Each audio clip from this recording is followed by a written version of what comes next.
and welcome to this video on computing the length of a polar curve. We have the polar equation r equals cosine to the 4 of theta over 4, and we want to compute the length of the curve associated with that equation. One thing I want to start with is the following one. This cosine of the 4 is the same as cosine of theta over 4, all that to the 4. Okay. Now, we're giving a hint. And we have that in the case we have the equation r equals f of theta. Theta varies from a to b, and we get to walk the curve associated with that equation once only. The length of that curve can be computed by computing an integral. Here, in the situation we're in, we see that we're given the equation r equals f of theta, where f is cosine of the 4 of theta over 4. We don't really have a balance with theta. We don't have a or b. And we still need to compute the length of the polar curve. Pictures at the bottom of the page are going to help us understand what's going on with this curve graphically, and we will figure bounds for theta from there. Once we figure bounds, we will go into computing the integral.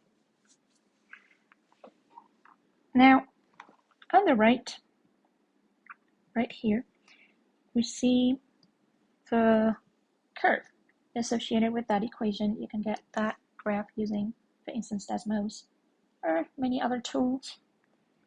And a very good picture that is good to look at is the picture on the left, the graph of y equals cosine to the 4 of x over 4. So we have replaced r by y and theta by x.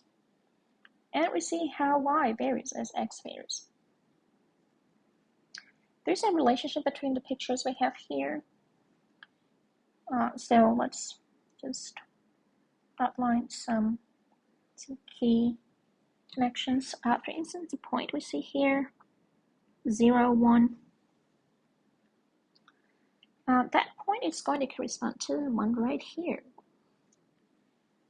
0 for theta and 1 for r. This point right here, we have about pi over 3. This point right here, so pi over 3, and then the height gives us something between 0.8 and 1. Is actually going to correspond to this point right here. So we're going in this direction. And as we continue, for instance, by the time we make it a pi in theta, we're actually looking at this point, the graph of y equals cosine of the 4 of x over 4. And here we have this point. So we have gone this way. And we continue like that. And then 2 pi gives us r equals 0. And then we continue like that, and r starts increasing because y increases after 2 pi and until 4 pi. So we actually go this way, and then this way, and this way.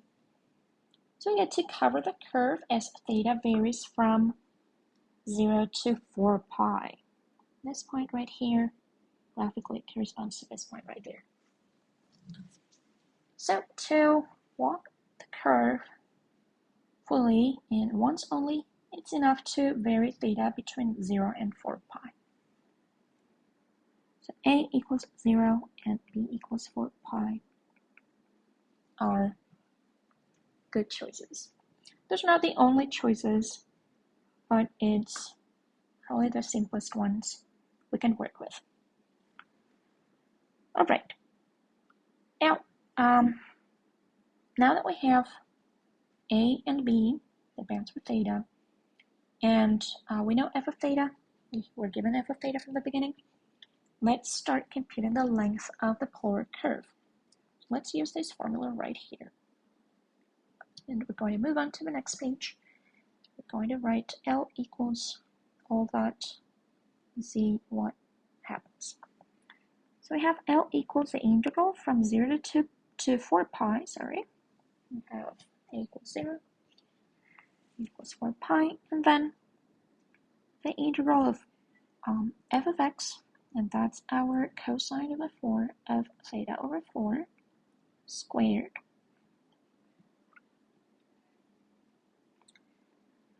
And then plus the square of the derivative of f. We have this here. And that whole integral is with respect to theta. To find the derivative of f, we use the chain rule, because we have something to the 4, the 4 comes down, and then we have something cubed. And then the inner derivative gives us the derivative of cosine of theta over 4. That's minus sine of theta over 4 times the inner derivative, which is 1/4.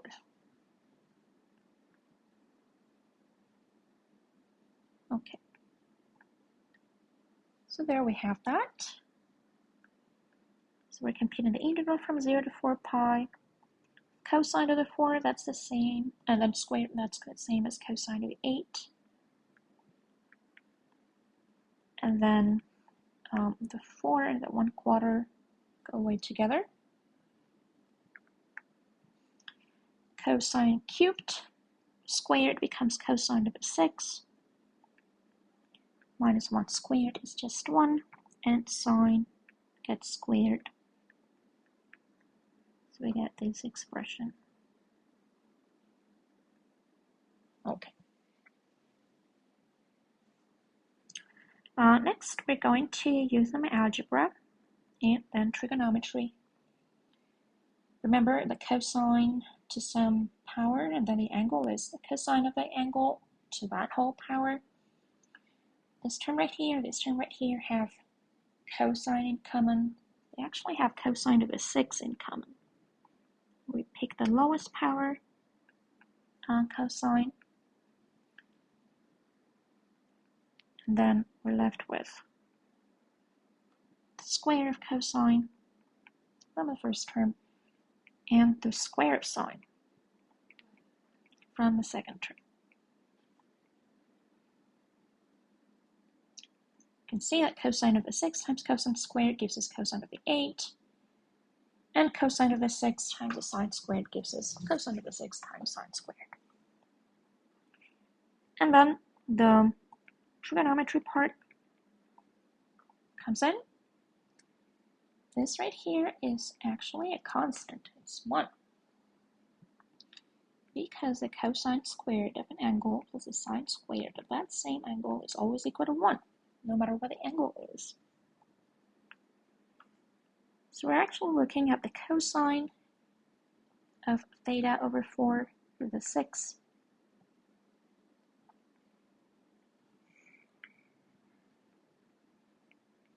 And then at this point, we realize that we have something better than what we started with. We can actually get rid of that square root. We have cosine of the 6 to the 6, that's the same as cosine cubed squared. And square root of something squared is the absolute value of that something.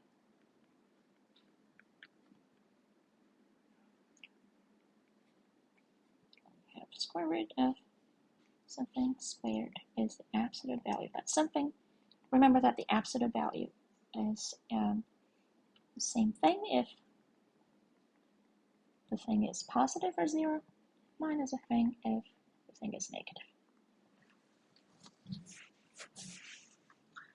You need to be very careful on this last step.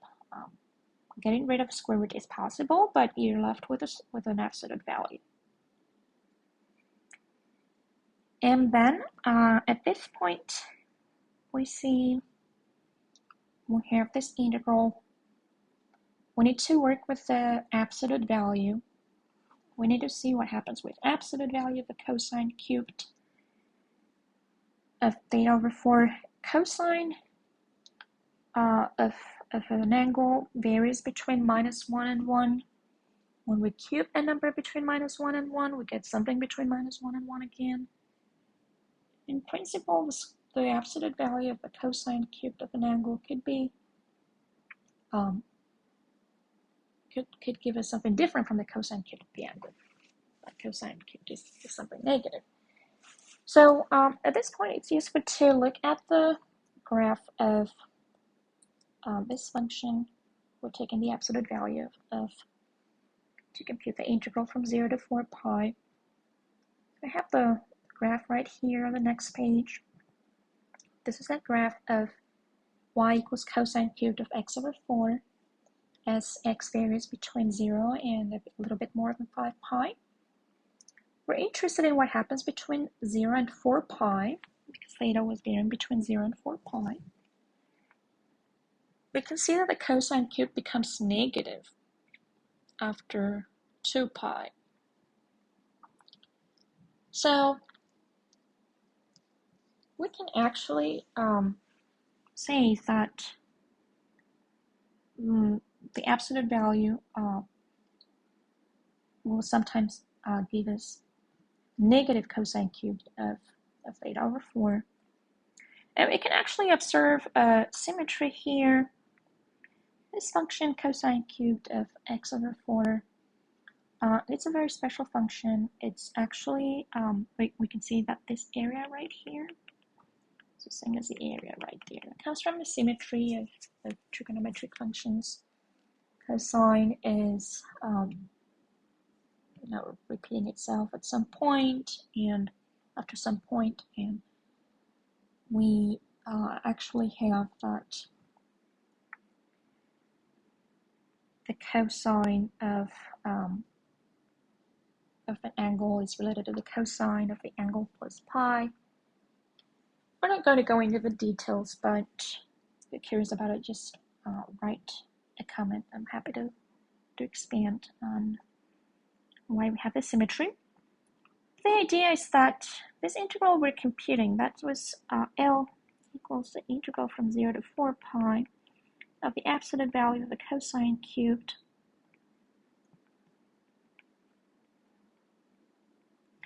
is actually the same as the integral from 0 to 2 pi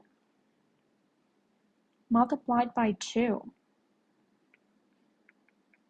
And we work with the cosine without any absolute value, because between 0 and 2 pi, cosine cubed gives us something positive, or 0.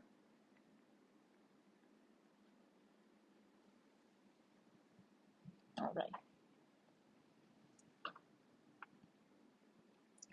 Okay. And at this point, we are doing very well. We have the integral, twice the integral from 0 to 2 pi of cosine cubed of theta over 4 with respect to theta.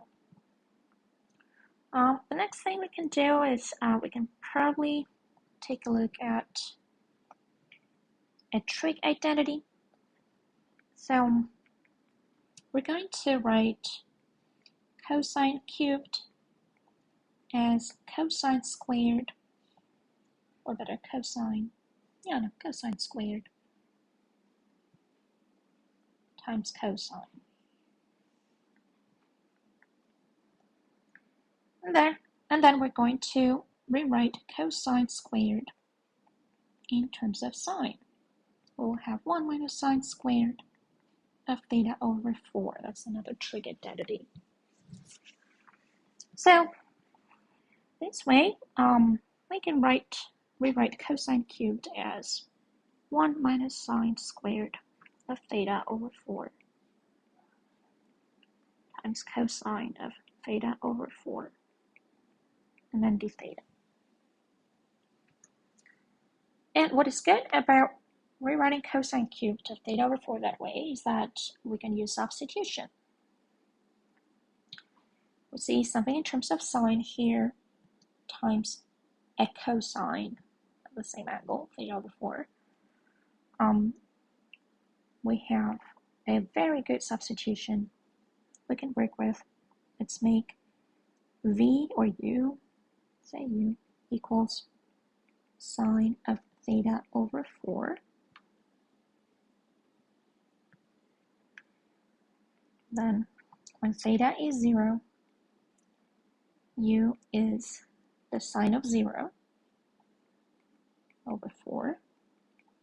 And that's the sine of 0, which is 0.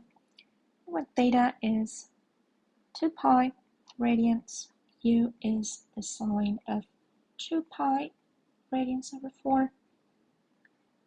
And the sine of 2 pi over 4 can be written as a sine of pi over 2. Half of 2 is 1, half of 4 is 2. And the sine of pi over 2 is 1. And we have du equals the cosine of theta over 4 times 1/4 times d theta. In other words, what we see right here is 4 du.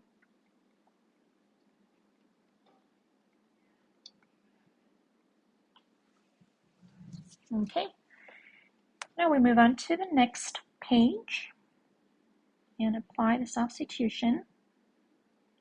So we have L equals twice, instead of going from 0 to 2 pi, now we go from 0 to 1, because we're going to write everything in terms of b. And there is 1 minus, remember that b was sine of theta over 4. We have sine squared of theta over 4, so this is 1 minus v squared. And then this part, remember, was 4 dv.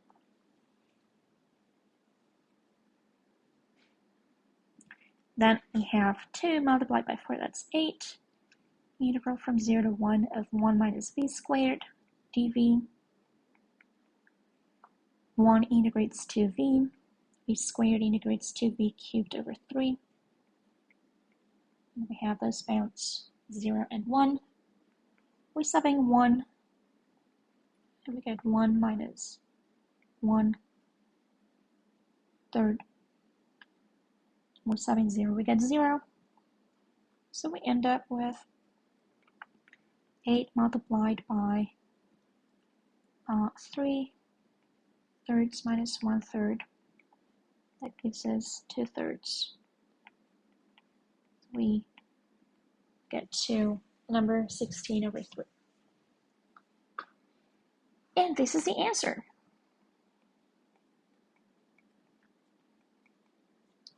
So we conclude that the polar curve we were given has the length 16 over 3 units. Alright, so we got to use plenty of things on the go, on the way. If you have any questions, write a comment. Contact me and I'm happy to help you. We used trigonometry and calculus to find the length of a polar curve. Thank you for watching. Bye-bye.